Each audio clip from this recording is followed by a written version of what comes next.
So this is the next part of the graphical representation. We will continue discussing histograms because a few things that I would like to discuss here, mostly those are about the shapes of the histogram. So what are the shapes we have? What is symmetric, a right skewed, and a left skewed.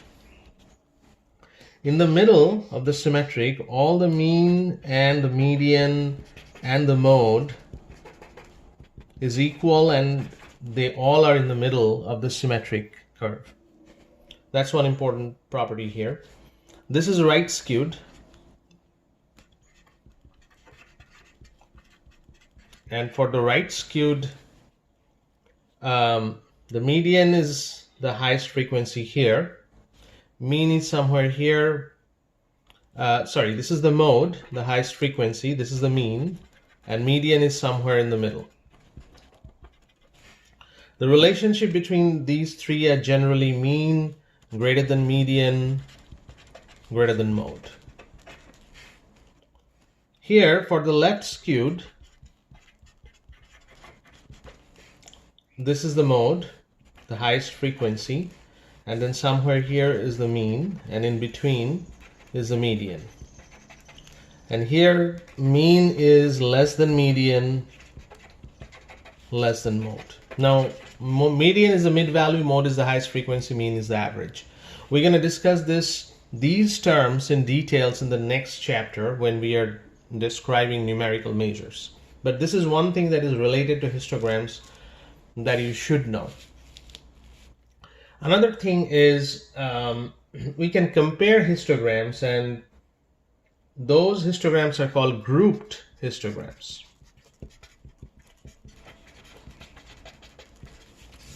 And again, cannot be done in Minitab, this grouped histogram, so you have to draw separate histograms and you can compare. There is one example in your book, example 2.4. It's talking about 4 different histograms. So there are 4 different histograms, and for all of them, this axis is hemoglobin concentration.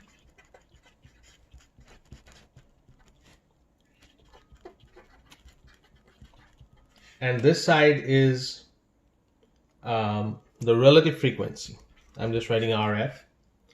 And they're considering 4 countries: USA, Tibet, Ethiopia, and Andes. Now, it's known that for the change of altitude, the concentration of the red blood cell, that's going to vary. Now, I'm not going over this entirely, but you can see from the table in the book that there are these 4 different type of graphs here, and there is a shift for the Andes on the right hand side, which tells you that the average concentration is higher. But look at these 3 plots here, USA, Tibet, and Ethiopia. They are pretty much the same structure and the same place it belongs. It's not a right shift. So pretty much the concentrations are same too. But interesting is USA is at the sea level and the other 2 are considerably high. For example, Tibet is 4,000 meters and Ethiopia 3,530. So this is a way of comparing 4 different histograms when the scales are the same.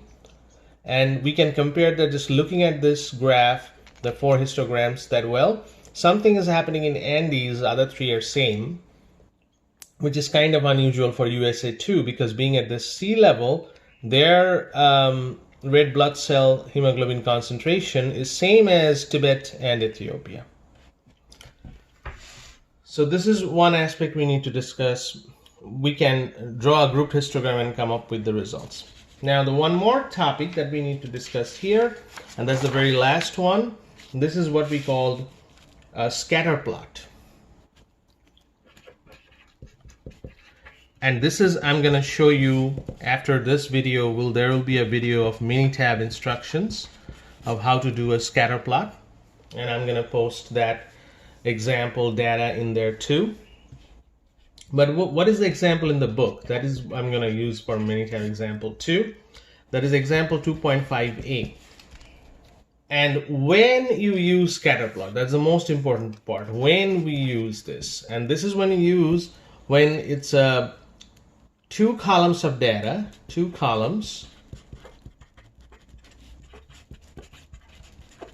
both numerical.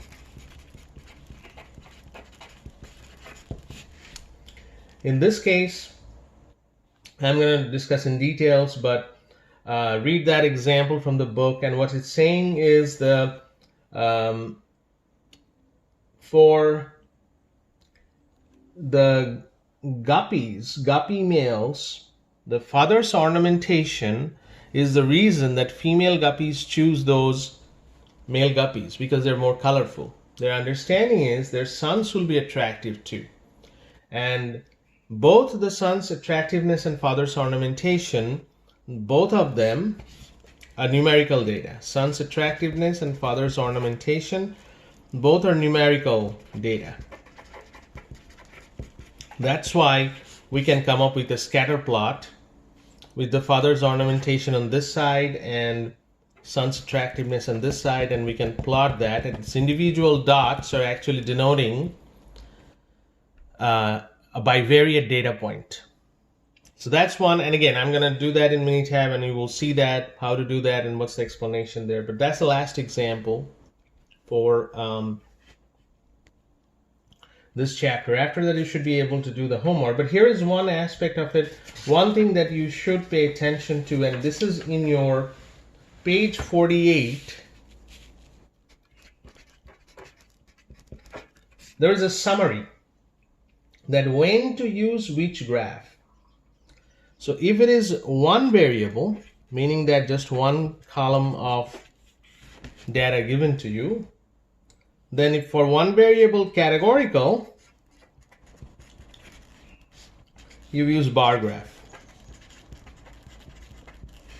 For numerical,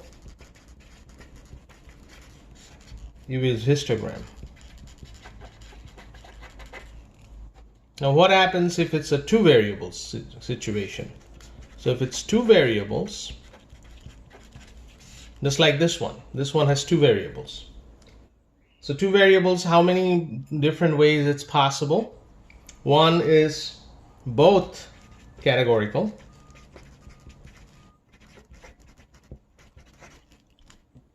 If both categorical, then we do a mosaic plot.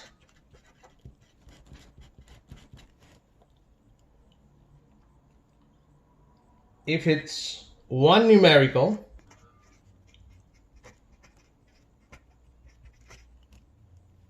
one categorical,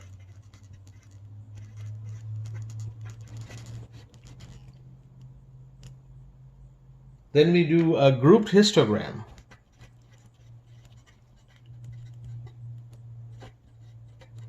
Again, it is on your book in page 48. I'm just making a little list here, but it's in your page 48 if you want to go back and see that.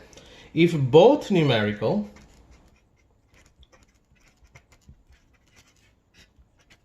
then you do a scatter plot. So that's important because that's exactly what we're going to follow to decide which graph to draw. That's why this is important.